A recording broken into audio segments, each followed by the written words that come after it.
غوث اعظم بمن بے سر و سامہ مدد قبلہ دی مدد کعب و ایمہ مدد بگرداب بلا افتاد کشتی ضعیفانو شکست رات کشتی بحق خواجہ عثمان ہارونی مدد کن مدد کن مدد کن یا معین الدین چشتی۔ آئیے حضرات ہم اور آپ انتہائی عقیدت اور محبت کے ساتھ درود پاک پڑھی۔ اللہم صلی علی سیدنا مولانا محمد وعلی آل سیدنا مولانا محمد بارک وسلم صلی علیہ وسلم السلام علیکم یا رسول اللہ صلی اللہ علیہ وسلم۔ پیارے اسلامی بھائیوں، میں نے جس آیت کریمہ کی تلاوت کرنے کا شرف حاصل کیا، اللہ تبارک و تعالیٰ نے قرآن پاک میں ارشاد فرمایا وَمَا أَرْسَلْنَاكَ إِلَّا رَحْمَةً لِلْعَالَمِينَ، اے محبوب ہم نے آپ کو سارے جہان کے لیے رحمت بنا کر بھیجا۔ سبحان اللہ، سبحان اللہ۔ یہ عظیم الشان محفل سفر مدینہ کے تعلق سے سجائی اور رچائی گئی ہے۔ ماشاءاللہ۔ رب تبارک و تعالیٰ کی بارگاہ میں دعا ہے مولا کریم میرے ماموں جان کے سفر میں آسانیاں اور ان کے عمرے کو اپنی بارگاہ میں قبول فرمائے۔ آمین۔ کسی نے بزرگ سے پوچھا تھا کہ بتائیے مدینہ شریف افضل ہے یا کعبہ شریف افضل ہے؟ تو لوگوں نے اپنے علم کے مطابق زبردست دلیل دی کہ کعبہ بھی افضل ہے اور مدینہ بھی افضل ہے، لیکن جب لوگوں نے کہا کہ دونوں میں سب سے زیادہ افضل مکہ ہے یا مدینہ ہے، تو علماء اکرام لکھتے ہیں، مفسرین لکھتے ہیں کہ جب تک میرے نبی مکہ شریف میں رہے مکہ افضل تھا، اور جب مدینہ آ گئے تو مدینہ افضل ہو گیا۔ جب تک مکہ میں رہے تو مکہ افضل، جب مدینہ شریف آ گئے تو کعبے سے زیادہ افضلیت مدینے کی ہو گئی۔ اس لیے کہ اگر کعبے کی عزت کو کسی نے پہچانوایا ہے تو مصطفیٰ کریم کی ذات ہے۔ میرے نبی نے کعبے کے وقار کو بچایا ہے، کعبے کی عزت کو بچایا ہے، اس لیے کعبے سے افضل مدینہ المنورہ ہے، کعبے سے زیادہ افضل مدینہ المنورہ ہے۔ اور جو شخص اس نیت کے ساتھ مدینہ شریف جاتے ہیں میرے نبی ان کو نوازتے بھی ہیں۔ ملا نور الدین عبد الرحمن جامی علیہ رحمہ عرض کرتے ہیں کہ جب میں مدینہ المنورہ پہنچا تو مجھے بھوک لگی تھی، میں نے عرض کی یا رسول اللہ آپ کے شہر میں آیا ہوں، مجھے بھوک لگ رہی ہے، آپ کے آنکھ لگی، آپ کے جب آنکھ لگی تو مصطفیٰ کریم آپ میں تشریف لائے، میرے آقا نے ایک لقمہ اٹھایا روٹی کا اور عبد الرحمن جامی کے منہ میں رکھا، ایک روٹی ہاتھ پہ دی، جب جامی کی آنکھ کھلی تو کیا دیکھا، لقمہ منہ کے اندر تھا اور ایک روٹی ہاتھ کے اندر تھا۔ شان مصطفیٰ ہے، یہ عصمت مصطفیٰ ہے، لیکن سچے دل سے جو مدینہ المنورہ کی حاضری کے لیے جاتا ہے۔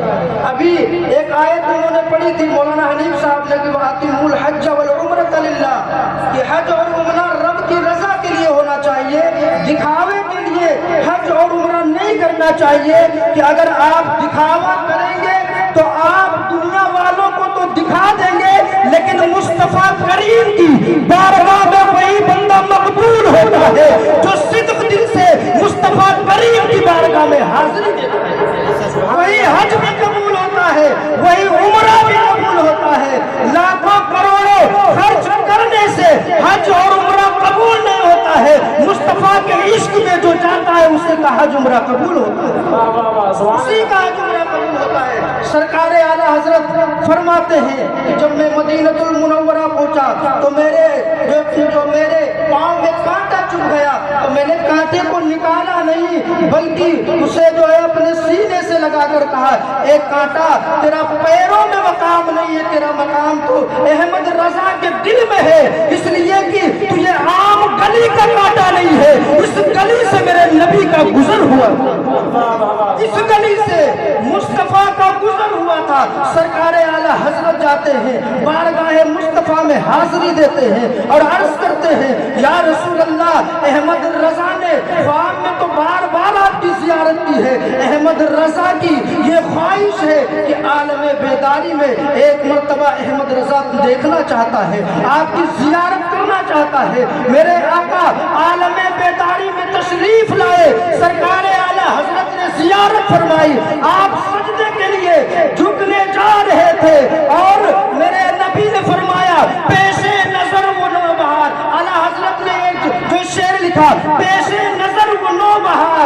سجدے کو دل ہے بے قرار، میرے نبی فرماتے ہیں روکیے سر کو روکیے، ہاں یہی امتحان ہے، ہاں یہی امتحان ہے۔ یہ ذات ہے میرے نبی کی، آج بھی کوئی جاتا ہے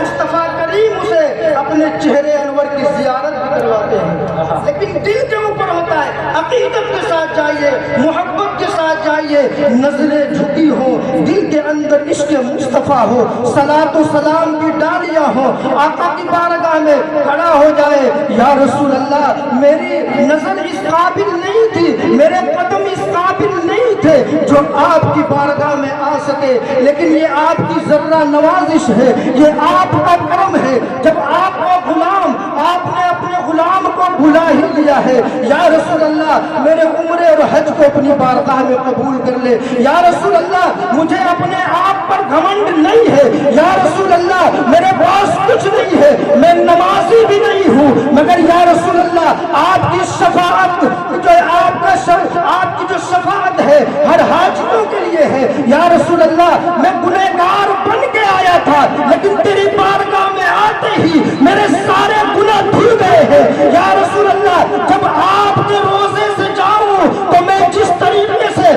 آپ کے روزے سے جا رہا ہوں، یا رسول اللہ مجھے اس طریقے سے اپنی زندگی گزارنے کی توفیق عطا فرمائے۔ یہ دعا کریں، ہر وقت درود ہونا چاہیے لبوں پر، ہر وقت سلام ہونا چاہیے، اس طریقے سے بارگاہ مصطفیٰ میں پہنچنا چاہیے، یہ ادب ہوتے ہیں۔ علماء فرماتے ہیں کہ جب وہ بارگاہ مصطفیٰ میں پہنچتے تھے، بہت سے ایسے لوگ گزرے ہیں جن کے پاس مال و دولت ہے، سب کچھ ہے، لیکن مدینہ شریف نہیں گئے۔ لوگوں نے پوچھا کہ آپ مدینہ کیوں نہیں گئے؟ کہا کہ میں اتنا گنہگار ہوں، میں اس لائق نہیں ہوں کہ مصطفیٰ کی بارگاہ میں چلا جاؤں، مصطفیٰ کی بارگاہ میں پہنچوں، میں اس لائق نہیں ہوں۔ اللہ نے اس پاک در پہ بلا لیا ہے، بڑی خوش نصیبی کی بات ہے۔ جب لوگ حاجی صاحب جب عمرہ یا حج کرنے کے لیے جاتے ہیں، ہر ایک انسان کے دل کے اندر یہ جذبہ پیدا ہوتا ہے، آنکھوں میں آنسو ہوتے ہیں، یا رسول اللہ آج یہ جا رہے ہیں، کل مجھ گنہگار کو بھی اپنے بارگاہ کی زیارت کروا دینا۔ اور ایک مسلمان کی خواہش کیا ہوتی ہے، ایک مومن کی خواہش کیا ہوتی ہے؟ اس کی یہی خواہش ہوتی ہے کہ مرنے سے پہلے ایک مرتبہ مدینے کی زیارت ہو جائے، ایک مرتبہ مدینے کی زیارت ہو جائے، اور ہر ایک عاشق رسول مکے سے زیادہ مدینۃ المنورہ میں اس کو جو رہنے کی وہ جو جذبہ ہوتا ہے، اس لیے کہ وہاں میرے آقا کا مزار مبارکہ ہے، وہاں میرے مصطفیٰ کا مزار مبارکہ ہے۔ بس 2 منٹ بچے ہیں، اور میرے آقا کی شان کیا ہے، بس 2 منٹ میں اپنی گفتگو ختم کروں گا کیونکہ 10 منٹ کا مجھے ٹائم دیا گیا۔ وہ میرے آقا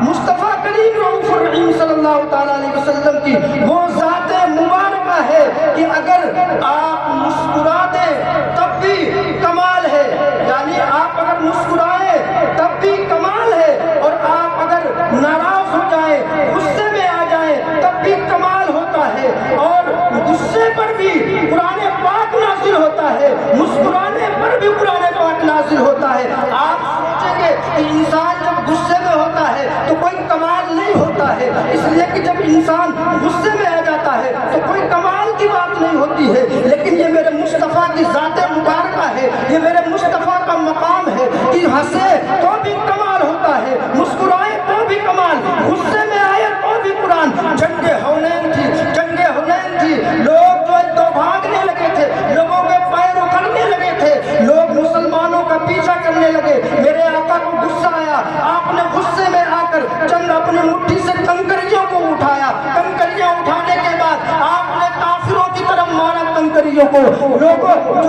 کہہ سکتے تھے کہ رسول اللہ غصے میں آ کر کافروں کو مارا، اللہ نے کہا اے محبوب اس غصے کو میں اپنی طرف منسوب کر لوں گا تاکہ تیری ذات مبارکہ پر کوئی انگلی نہ اٹھا سکے، کوئی یہ نہ کہہ سکے کہ اے مصطفیٰ تم نے غصے میں مارا تھا، تم نے جلال میں آ کر مارا تھا۔ اللہ نے کہا اے محبوب اس غصے کو اپنی طرف منسوب کرتا ہوں۔ قرآن کی آیت نازل فرما دی وما رمیت اذ رمیت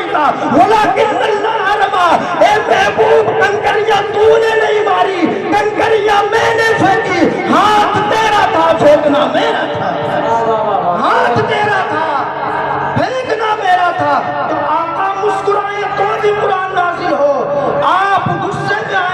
قرآن نازل ہو. یہ میرے نبی کی ذات ہے,